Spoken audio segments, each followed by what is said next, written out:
Appreciate everybody locking in. I did really quick wanted to give um, some insight, some thoughts on the first half of our Lakers season. Shout out to my guys in the live chat, Nath, Justo. What report card grade, fellas, would y'all give the Lakers for the first half of the season? Shout out to everybody out there on Twitch. I believe we should be multi-streaming as well on our YouTube channel. So if you guys are on our other platforms, as always, big up to you guys. And we are locked in. But what report card grade would you give the Lakers for the first half of this season? Justo says the Lakers are doing better than everybody expected, especially getting Luca. What grade would you put on it?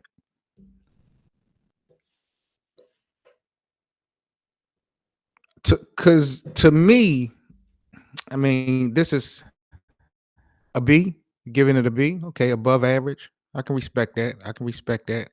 Uh, let me say this. To put a report card grade, to put a report card grade on the first half of the Lakers season, in my opinion, it would have to be a grade given on the various curves. This grade would have to be given on a grading curve. The Lakers, in my opinion, cannot and should not just be judged by the numbers. I feel like intangibles matter. The ability to adjust, I believe, matters this season so far in the first half. The things that doesn't always reach the box score matters. I'm giving the Los Angeles Lakers just though Nath Lakers land. I'm giving the Lakers. I know this is gonna sound crazy. I'm giving them an A minus technically for the first half. Now, to most that's probably entirely too high. I mean, you think if you're an A, you should be at the top of the top. But when I look back at my off-season expectations and Justo really kind of said it in the live chat, like the expectations is the biggest thing. My boy Nat said he would give the Lakers a B plus, but he think it will get better. Justo said a B was being generous. Here's my thing, fellas. This is why I said A minus. This is why. And like I said, Justo said it. It's the expectations, at least mine, of what it was in the off season and compared to what we are witnessing in real time. Like I would have never envisioned this team under JJ Redick for his first coaching experience going into the year with a limited roster. Like we went into the season with Vando and Christian Wood hurt. Like we started the season off not even having a complete roster. I would have never expected this team to be division leaders and a top 5 team in the Western Conference at the All-Star break. I would have never predicted that, regardless of how well I expected the Lakers to be. I would have never put them in that position, especially in the Western Conference. And we talked about this before. Some of the teams that we're used to seeing at the top of the conference have definitely struggled. We're seeing teams like Memphis and Houston hold 2 of the top 3 spots really for the whole part of the year so far, which is kind of surprising. Much due respect to both of those ball clubs, but I feel like the Lakers have gotten a little bit of help from other teams in the Western Conference, especially in their division, because you got the Phoenix Suns and the Clippers and the Golden State Warriors and the Sacramento Kings. All of those ball clubs have had their struggling moments throughout the duration of this first half of this year. And I think the Lakers have benefited from it. But I would have never expected the Lakers to be division leaders at this point. I would have never expected them to be in the top 5 of the West at this point. Um, I would have never, y'all, envisioned that the Lakers would get an international generational talent like Luca. Like that was way off of my radar. I know it probably was off of everybody's radar in the community, but I would have never thought about that. Justo said he was pissed when we got rid of AD, but now he know why, because look at his injury. But see, but here's the thing, Justo, and I'll get into that. I'll get into that in a little bit. But getting Luca definitely exceeded, my expectation. Um, what LeBron James has been able to do in his 22-year campaign, I'm gonna be real. Like there was times you looked at LeBron this season and be like, yo, bro, is he about to hang it up? Like, what's going on? But when you look at the overall body of work, you look at the pressure, bringing his son into the organization, um, just the criticism that LeBron deals with on a day in and day out, coming off of an Olympic run.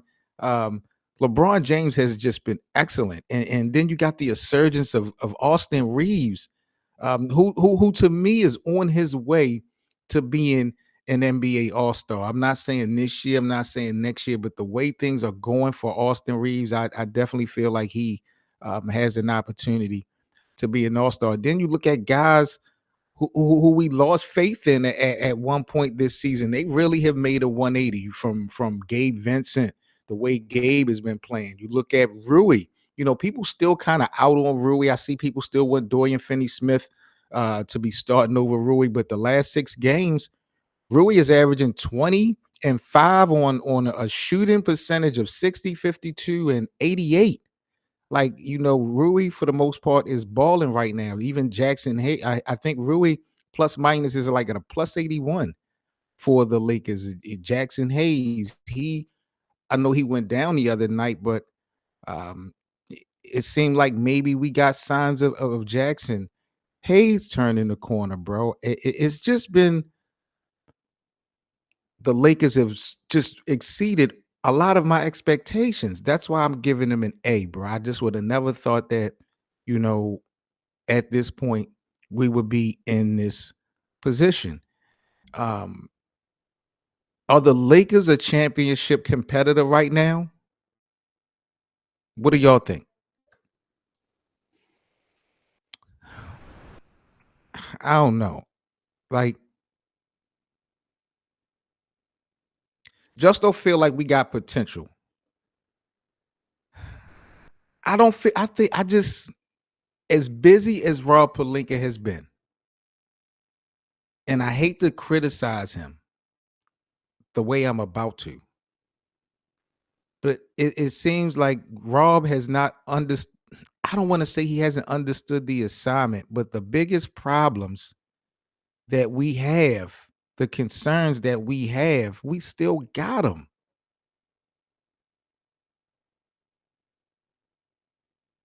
Nat said he think we are a championship competitive team. I mean, I hope y'all brothers are right. I really are. But I'm not gonna say no. I'm not gonna say no. But I really feel like just from the outside in, there's a formula to winning big. There's things that have to happen, including being lucky. But there's also things that needs to be done. And when it comes to like the size of the Lakers, I don't think we're big enough, fellas. No diddy. I just don't think we're as far as size go, front court presence to be able to compete in 7-game series versus teams that's really going to present a major size problem in the front court. From the Denver Nuggets to the OKC Thunder. Chet Holmgren is coming back. They got Hairston from the New York Knicks. Um, and when you think about it, if I'm not mistaken, the Lakers could possibly have to face both of those teams just to get to the Western Conference this season. Denver and the Nugget. I mean, and OKC. So even though we got Luca, even though we got LeBron, even though those guys are, like I said, generational icons, superstars of this game, um, they have, for the most part, made their team better. I just feel like personnel wise, we still have not done what was needed to answer those questions in the front court. And this whole situation with the Mark Williams trade being rescinded, um, that kind of move us back even further because now there might be a scenario where, and I don't think the NBA will force this trade at this point, because what is that going to do to the psyche of guys like Dalton Connect? And some people feel like Dalton want to go to Charlotte. I don't know. I do know the Lakers will be playing Charlotte, I think, after the All-Star break. So that would be kind of interesting to see who's going to be in uniform then. But I don't know, yo. I'm not going to say y'all are wrong. I'm hoping y'all are right. I just feel like, yo, that size, the front court, the lack of size that the Lakers have, you can't. We're not going to have the luxury of playing small ball from April to May or April to June. We lucked out in 2020 when we played the Houston Rockets. We were able to play small ball, but Lynn robbed us. He stole money. That was just a waste. Alex Lynn is a waste. Christian Coloco still trying to find his way, but I'm not sold on Coloco. We're forcing Jackson Hayes to be the starter. And in reality, we know what Jackson Hayes brings to the table. So we kind of in a very iffy situation. Um, but we do have an opportunity for, I think, one more roster move. We do got a couple dollars left. Uh, but I just feel like the Lakers have done an outstanding job when we talk about where I feel like we were going to be at this point in comparison to where they are right now in real time. It's been impressive. So my guys in the live chat, they're giving the Lakers about a B. They feel like the Lakers have been above average. I'm giving them. I agree, but I'm giving them an A just for my personal expectations from the offseason until now. Like I said, bro, I'd have never thought that the Lakers would have been a top 5 team in the Western Conference, especially not being able to play with your team. The Lakers have not been able to play with their full roster all year. There has not been one game that just about everybody has had the ability to suit up. We've been dealing with this all year from day one. I like JJ Redick just though. A lot of people are out on on Cam Reddish. I know he's out right now for personal reasons.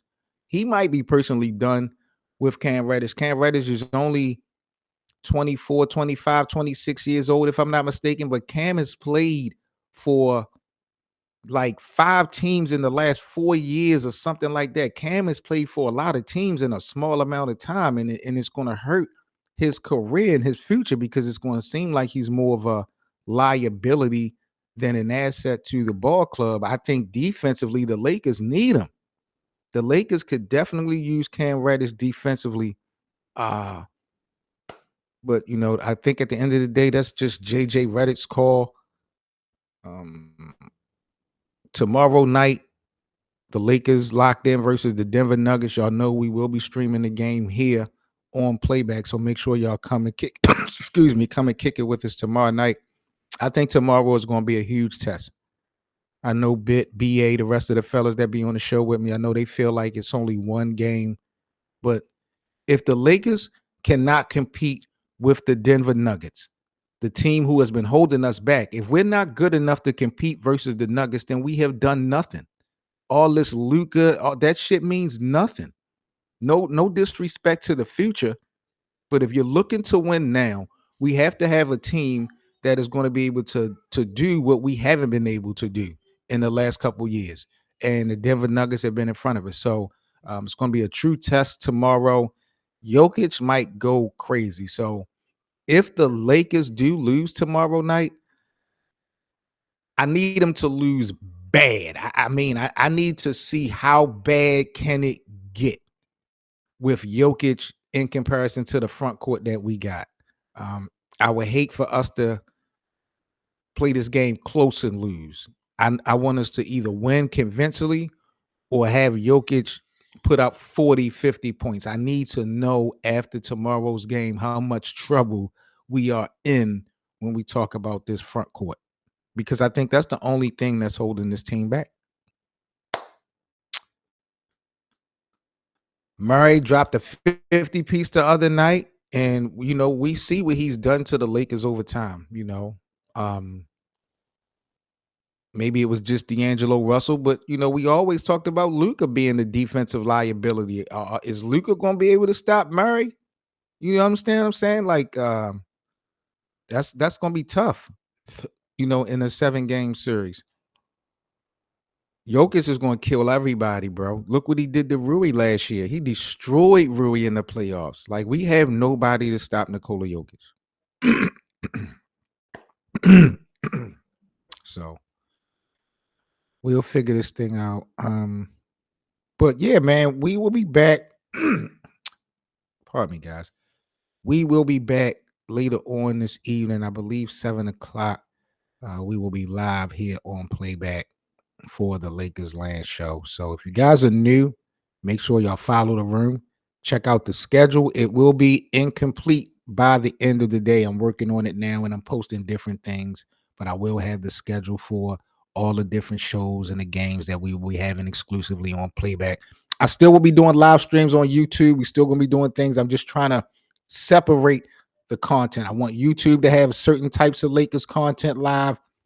I want Playback to have their own individual Lakers content live, because there's a lot of more things that we can do over here when it comes to like footage and shit like that we can't really do on YouTube. So we're going to get this shit together and we're going to have a ball. The fellas will be joining me tonight. So make sure y'all pop up tonight and join us in Lakers Land. I'm Seven Mitchell and y'all have a good Friday. Happy Valentine's Day, people. I'm out. Peace.